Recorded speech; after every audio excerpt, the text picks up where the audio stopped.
بسم اللہ الرحمن الرحیم۔ الصلاۃ والسلام علیکہ یا رسول اللہ، الصلاۃ والسلام علیکہ یا حبیب اللہ۔ یوٹیوب چینل سے قاری محمد ریاض قریشی کا سلام۔ السلام علیکم ورحمۃ اللہ وبرکاتہ۔ پاکستان میں اور پاکستان سے باہر رہنے والوں کے لیے ہم دعا گو ہیں کہ اللہ پاک آپ کی روحانی، جسمانی، اندرونی، بیرونی بیماریاں دور فرمائے، آمین یا لطیف ہو۔ آج ہم اس کے بارے میں بات کریں گے کہ آپ بے شمار دولت کے لیے اور یا لطیفوں کے کم و بیش ہزاروں نہیں تو لاکھوں فائدے ہیں۔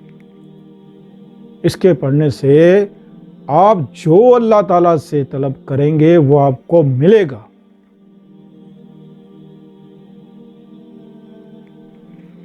اللہ بڑا مہربان ہے اور اللہ تعالیٰ نے ہمیں جن چیزوں سے منع فرمایا ہے اگر ہم اس پہ عمل کریں، ہوتا کیا ہے کہ ہم جب وظیفے کرتے ہیں تو وہ قبول کیوں نہیں ہوتے؟ اس لیے نہیں ہوتے کہ وہ اللہ کی بارگاہ میں پہنچتے ہی نہیں۔ قبول کیسے ہوں گے؟ قبول کیوں نہیں ہوتے؟ کہ جھوٹ ہمارے اندر، ہم جھوٹ بولتے ہیں، غیبت کرتے ہیں، چغلیاں کرتے ہیں۔ جھوٹ بولنے سے، غیبت کرنے سے انسان کی زبان ناپاک ہو جاتی ہے۔ جب زبان ناپاک ہو جاتی ہے تو پھر آپ کی تو نہ نماز، نہ آپ کا وضو، نہ آپ کے وظیفے، نہ آپ کا کوئی ذکر کسی کام کا ہی نہیں، وہ اللہ کی بارگاہ میں جاتا ہی نہیں۔ اور جھوٹ بولنے والے پہ اور غیبت کرنے والے پہ اللہ تعالیٰ نے لعنت بھیجی ہے، اور جس پر اللہ لعنت بھیج دے تو بتائیں وہ شیطان کی لسٹ میں اللہ اس کا نام لکھ لیتا ہے۔ شیطان کی لسٹ میں بے شک حد سے بڑھ جانے والا، یعنی کہ جھوٹ بولنے والا، غیبت کرنے والا، یہ ان سب پر اللہ اور اس کے رسول، تمام فرشتوں کی اور تمام مسلمان مرد عورتوں کی لعنت۔ اللہ اکبر۔ لوگو کہاں پھر رہے ہو تم؟ کہاں پھر رہے ہو؟ اللہ نے تو ویسے ہی ہمیں لعنتی کہہ دی۔ جھوٹ سے بازار گرم ہے، کون جھوٹ نہیں بولتا؟ ایک سبزی والا، ایک ریڑھی والا، دکاندار، وکیل، جج، جو بھی ہیں، یہ سب ایک جھوٹ سے کام لے رہے ہیں۔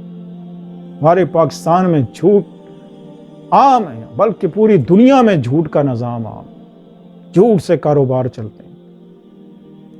آپ حضور صلی اللہ علیہ وسلم کا ارشاد گرامی ہے کہ جھوٹ بولنے سے مال تو بک جاتا ہے لیکن اس میں برکت نہیں رہتی، تو لہٰذا ان دو چیزوں سے آپ بچ جائیں، پھر آپ وظیفہ کریں۔ انشاءاللہ میں دعوے سے کہتا ہوں کہ آپ جو مانگو اللہ تعالیٰ دے گا۔ عشاء کی نماز کے بعد یا لطیف ہو آپ نے پڑھنا ہے 500 بار، یا لطیف ہو۔ اول آخر درود شریف پڑھ کے اللہ کی بارگاہ میں ہاتھ کھڑے کر دیں اور دعائیں مانگیں۔ اللہ سے جو مانگو ملے گا انشاءاللہ عزیز۔ وہ جو بھی آپ کے اندر مسئلہ ہے، یعنی کہ ہوتے ہیں نا گھر میں کچھ اور بھی مسئلے ہوتے ہیں، اور بھی پریشانیاں ہوتی ہیں، اس کے لیے آپ پڑھیں، انشاءاللہ وہ پوری ہوگی۔ شادی کے لیے پڑھ لیں، وہ پوری ہو جائے گی۔ آپ کاروبار کے لیے پڑھیں، بزنس کے لیے پڑھیں، انشاءاللہ اللہ سنے گا، پوری ہو جائے گی۔ اللہ بڑا مہربان ہے۔ ارے بندو، اللہ بڑا مہربان ہے۔ بس 2 آنسو اللہ کو چاہیے، 2 آنسو بہا دو، سب کچھ ملے گا۔ ملتے ہیں اگلے پروگرام میں۔ السلام علیکم ورحمۃ اللہ وبرکاتہ۔